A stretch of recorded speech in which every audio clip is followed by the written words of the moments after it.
구약 성경의 요셉이 억울한 일을 그렇게 많이 당하고도 무너지지 않고 버텨냈기 때문에 결국에는 많은 백성들이, 또한 그 가족들이 혜택을 누리게 된 거잖아요. 다윗이 그 엄청난 모함, 고달픈 도망자 생활, 반역자라는 억울한 누명에 무너지지 않았기 때문에 마침내 이스라엘이 복을 누리는 것입니다. 여러분, 우리가 잘 살고요, 하나님의 뜻대로 은총의 통로가 되는 데는요, 외적인 실력, 전공에서의 능력도 중요합니다. 요셉의 행정력, 다윗의 군사적, 정치적 재능, 카탈린 카리코 교수의 연구 역량. 그러나 여러분, 그것만으로는 안 됩니다. 더 중요한 것은요, 더 필수적인 것은 역경에도 굴하지 않고 버텨내는 자질일 겁니다. 그 자질을 갖춘 사람, 역풍을 딛고 오히려 비상하는, 독수리 날개치며 올라가는 사람도 세상에는 있습니다. 여러분은, 나는 어떤 사람입니까? 내 자녀는 어떤 사람이 되기를 바랍니까? 지난해 2020년이 우리에게 가르쳐준 중요한 교훈은요, 앞으로의 세계에는 우리가 지금은 상상하지 못할 변화와 시련과 역경이 찾아올 수 있다는 점입니다. 여러분, 우리 가정은 어떤 사람들을 길러야 할까요? 지금 당장은 이 주어진 틀에서 시험 점수 잘 받아서 좋은 대학 가고 취직하는 것이 중요해서 여기에 올인하는데, 여러분, 그것만으로는 안 된다 싶지 않습니까?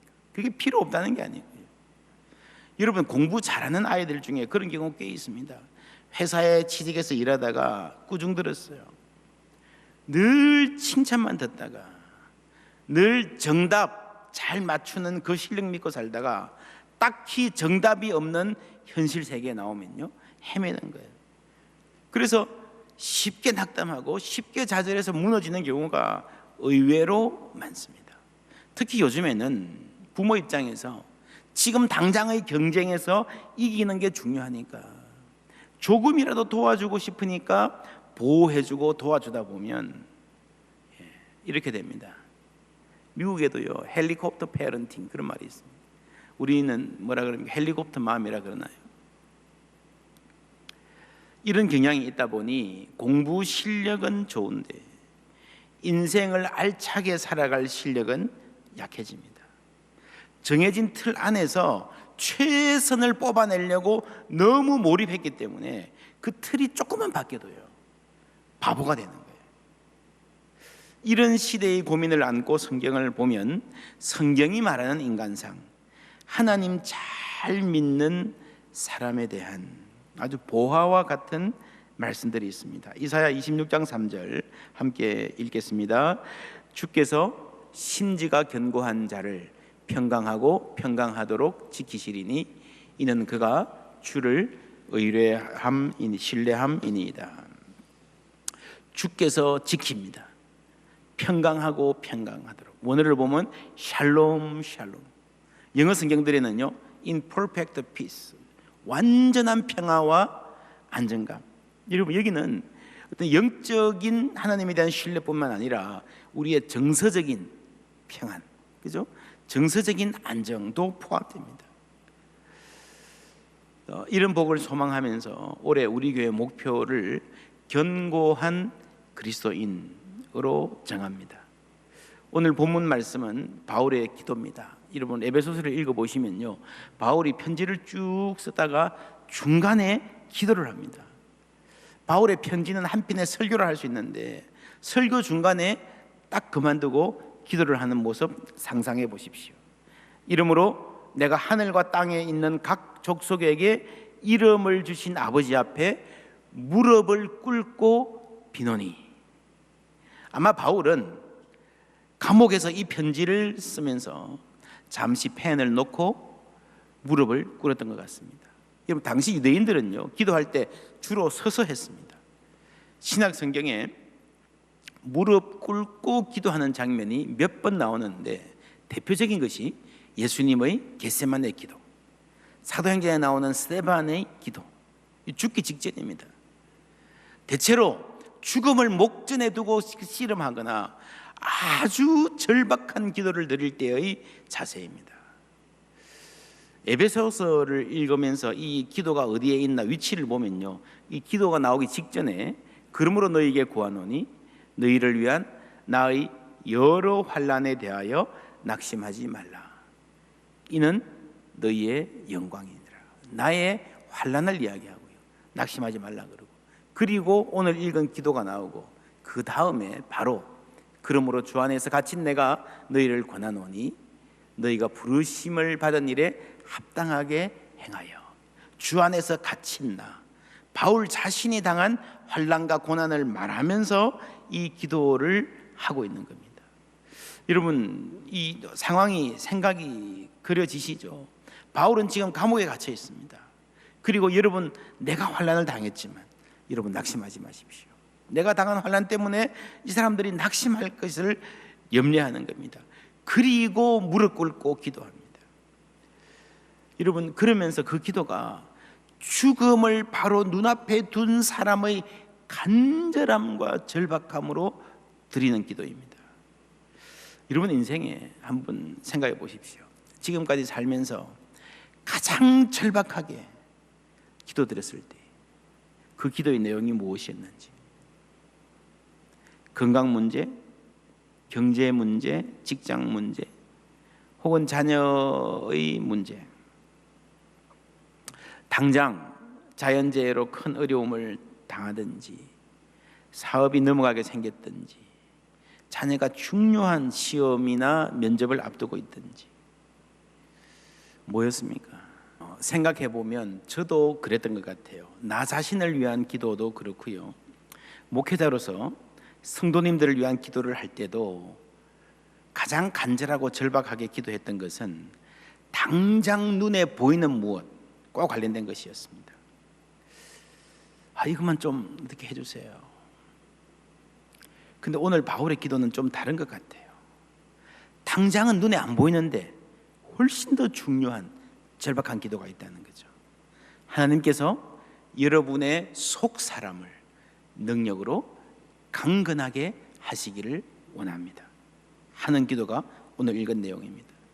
저는 오늘 이 말씀을 묵상하면서 제 목회를 반성해 보았습니다. 대체로 우리가 목회할 때 간절하게 매달리고 열정을 쏟을 때는요, 주로 현실적으로 눈에 보이는 문제가 있을 때입니다. 이거 해결해 주세요. 어려운 일이 있는 성도들, 아픔이 있는 성도들 찾아가고 신방하고 상담하고 그 문제 붙잡고 함께 기도하고 메어 달리고, 물론 이런 목회도 중요합니다. 계속 해야 되고 열심히 해야 됩니다. 그런데 성경에 비추어 보면요, 바울의 목회를 들여다보면 이것보다 훨씬 더 중요한 일은 뭔가 하면요, 성도들의 속 사람을 하나님의 능력으로 강건하게 만드는 일입니다. 바울은 나를 옥에서 구해주세요라고 그렇게 절박하게 기도하지 않았습니다. 그러나 목숨을 걸고 무릎을 꿇고 성도들의 속 사람을 강건하게 해달라고 기도했습니다. 견고한 그리스도인을 세우는 일입니다. 그래서 앞으로 우리 교회 사역은 신앙의 기초 체력을 튼튼히 하는 일에 집중할 것입니다. 위기 목회에서 일상 목회로. 그러니까 그냥 다 알아서 잘 살고 계시겠지, 그게 아니고요. 그러다가 어떻게 뭐 큰 문제가 터져야 관심 갖는 게 아니라 평소에 일상 속에서 우리 신앙의 견고한 토대를 만들어야 되는 것입니다. 위기 목회에서 일상 목회로 이렇게 갈 수 있도록 한 것은 부분적으로는 코로나19가 가져온 위기 때문입니다. 여러분, 예배당 문이 닫히는 초유의 사태, 이 위기가 위기임에 틀림없는데 이 위기가 본질이 무엇인가, 정말 신앙의 본질이 뭔가, 예수 믿고 사는 삶의 복이 뭔가를 제대로 고민하게 하는 기회가 된다면 오히려 우리에게 축복이 될 수 있습니다. 견고한 그리스도인을 위한 오늘은 세 가지 말씀, 중요한 방향 드립니다. 첫째로는 하나님의 말씀입니다. 17절, 18절, 19절 함께 읽어보겠습니다. 믿음으로 말미암아 그리스도께서 너희 마음에 계시게 하시옵고 너희가 사랑 가운데서 뿌리가 박히고 터가 굳어져서 너희 모든 성도와 함께 지식에 넘치는 그리스도의 사랑을 알고 그 너비와 길이와 높이와 깊이가 어떠함을 깨달아 하나님의 모든 충만하신 것으로 너희에게 충만하게 하시기를 구하노라. 아멘. 하나님의 충만함을 누리는 방법은요, 그리스도의 사랑을 알고 그 사랑이 어떠한지를 깨닫는 것이다. 그것이 여러분 신앙의 기초입니다. 우리가 말씀을 통해서 내가 하나님의 자녀 되었다는 사실을 알려주시는 성령의 도움으로 우리는 하나님의 사랑을 알고 깨달아가는 거예요. 하나님의 사랑을 알고 깨달아가는 것만큼 우리는 그 사랑 가운데서 뿌리가 박히고 터가 굳어질 수 있습니다. 오늘 바울이 하는 이 말, 뿌리가 박히고 터가 굳어져서, 뿌리가 박히고 터가 굳어져서, 이번 한 주 동안에 여러분 이 말씀을 요 구절이라도 뿌리가 박히고 터가 굳어져서 계속해서 묵상해 보시기 바랍니다. 산책할 때도, 설거지할 때도, 뭐 순간순간 수십 번 수백 번이라도 뿌리가 박히고 터가 굳어져서 라는 말을 묵상하다 보면 하나님이 우리에게 주시는 어떤 그림, 그런 소원들이 생길 겁니다. 우리가 이렇게 지나가다가 산 같은 데 가다 보면 나무들이 있잖아요. 참 곧게 잘 뻗었다, 아름드리 나무다 싶은데 그 뿌리가 잘 박혀 있는지는 눈으로 봐서 잘 모릅니다. 낙엽송이라는 나무가 있습니다. 일본의 이깔나무를 우리나라에 들여온 것입니다. 7, 80년대 한국의 민둥산들을 좀 빨리 어떻게 해보자 그랬어요. 전국적으로 이 성장이 빠른 낙엽송을 많이 심었습니다. 이 나무는 곧게 자라서 그대로 전봇대로 쓰기도 하고요, 집 짓기도 아주 좋은 목재입니다. 이산화탄소를 많이 흡수해서 환경에도 도움이 됩니다. 그래서 무주, 횡성, 봉화 이런 데 가면 낙엽송 군락지가 아름답고 신비할 정도로 고즈넉한 숲을 이루고 있기도 합니다. 많은 사랑을 받는 수종이었습니다. 그런데 작년에 태풍 루사가 왔을 때요, 이 낙엽송이 많은 동네들이 큰 피해를 받습니다. 이게 쓰러져 가지고 막 집이 부서지고요, 홍수가 났을 때 막 이게 쓰러져 가지고 막 어디 물이 막히고 뭐 엄청난 피해가 있었습니다. 심근성 나무라는 게 있어요. 참나무나 상수리 나무. 이건 성장은 더디지만 뿌리를 깊게 내립니다. 그런데 낙엽송은요, 뿌리가 얕습니다. 빨리 자랍니다.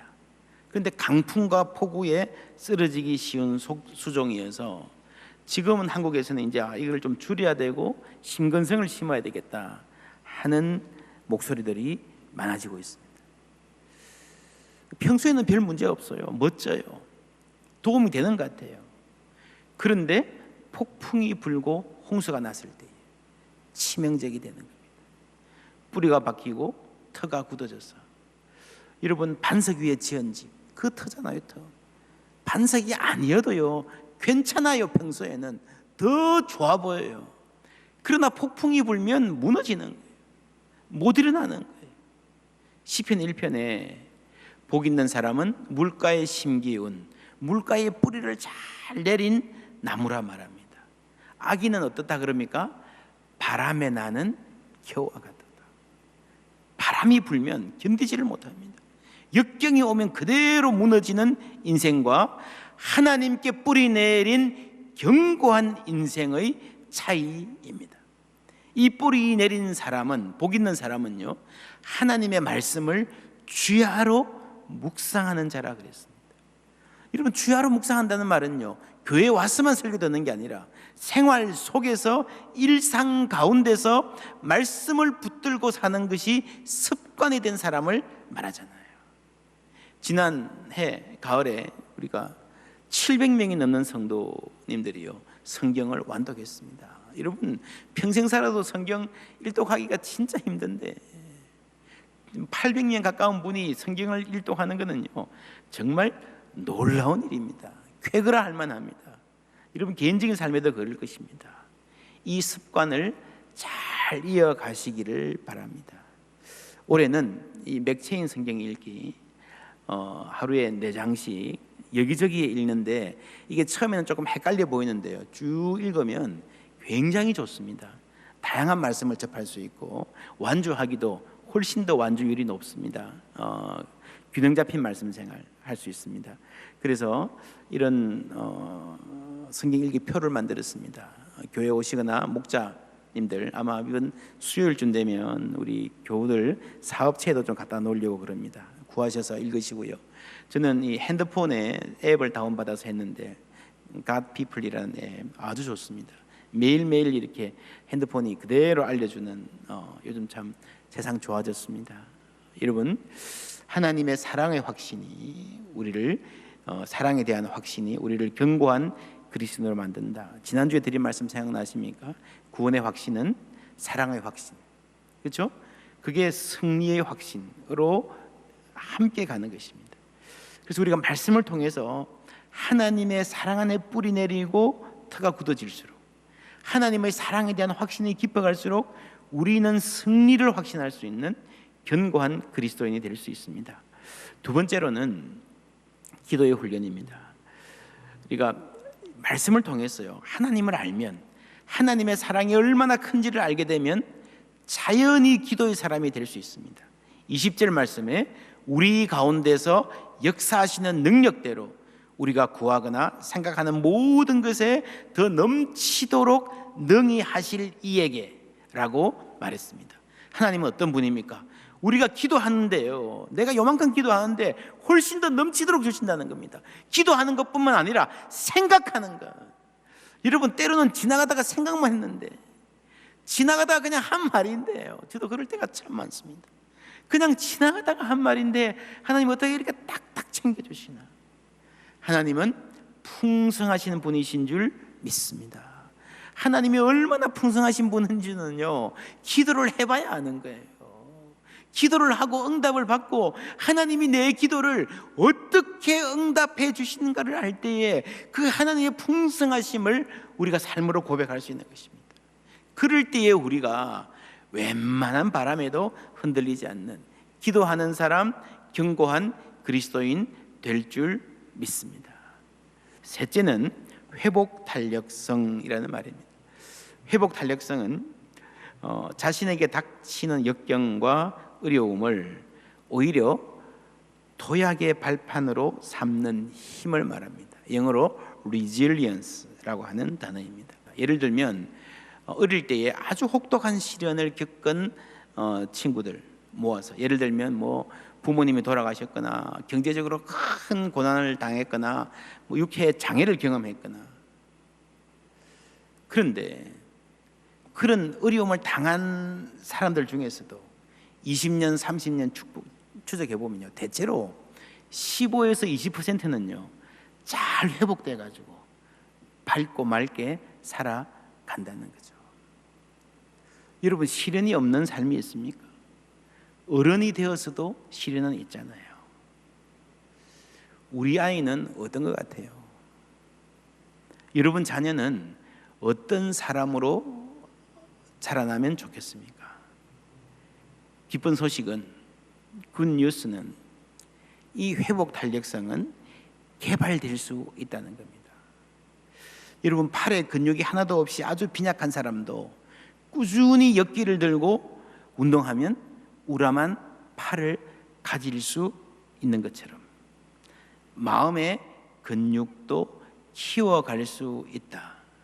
그래서 이 회복 탄력성이라는 책의 부제가 밑에 보이십니까? 시련을 행운으로 바꾸는 마음 근력의 힘. 그렇죠? 여러분, 10kg도 못 드는 사람이 꾸준히 운동하면 20, 30kg 이상 번쩍번쩍 드는 것처럼 마음 근력의 힘. 성경을 보면 하나님이 쓰시는 많은 인물들이 아브라함, 요셉, 모세, 다윗, 그리고 오늘 바울까지 역경을 통해서 빚어진 사람들입니다.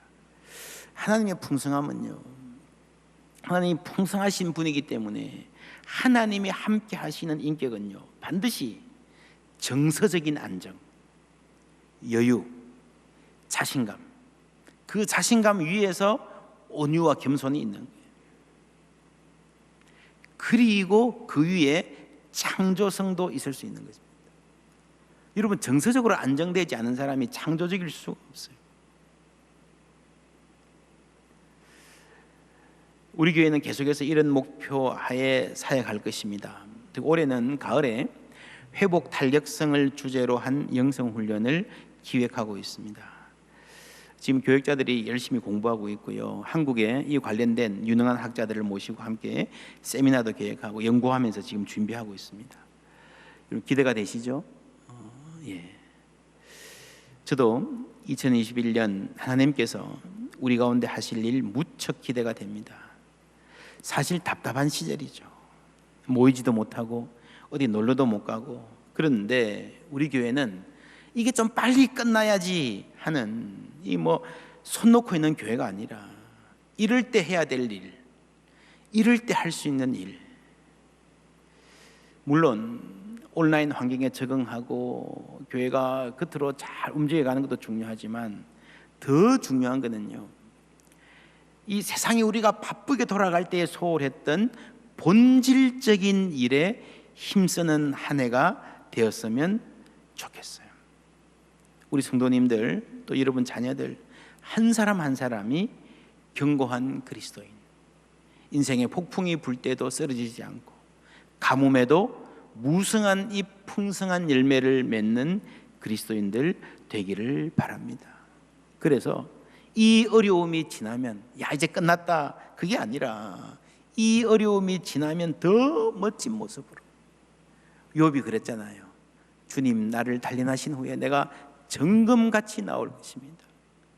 이 어려움이 지나면 그동안에 우리가 쌓였던, 그동안에 주님 은혜 가운데 살았던 그 삶이 정금같이, 눈에 보이지 않던 그 훈련이 정금같이 나오는 은혜가 있기를 바랍니다. 그리고 우리가 그렇게 살면요, 내가 내 인생을 잘 살면요, 반드시 이웃의 복이 되는 줄 믿습니다. 우리가 지금 이대로도 물론 이웃 사랑할 수 있지만 내 한 사람이 내 인생을 하나님 뜻대로 잘 살아내면 하나님이 훨씬 더 우리를 세상의 복으로 폭넓게 쓰실 수 있는 것입니다. 새해 첫 주일에 또 기쁜 소식이 있습니다. 우리 교육관을 새로 꾸면서 브릿지 센터라는 이름을 붙였습니다. 브릿지 센터, 다리죠. 세 가지 의미가 있습니다. 기성세대와 다음 세대를 연결하는 다리. 둘째로 교회가 지역사회, 우리 마을과 연결하는. 그래서 이제 이 1층에 우리 도서관이 멋지게 만들어졌는데 우리뿐 아니라 지역사회를 위한 공간이 될 것입니다. 세 번째로, 그래서 우리 모두 하나님과 연결되는 다리를 놓는 브릿지 센터입니다. 그럼 이제 교육관 아닌가요? 교육관 맞습니다. 한자만 바뀌었습니다.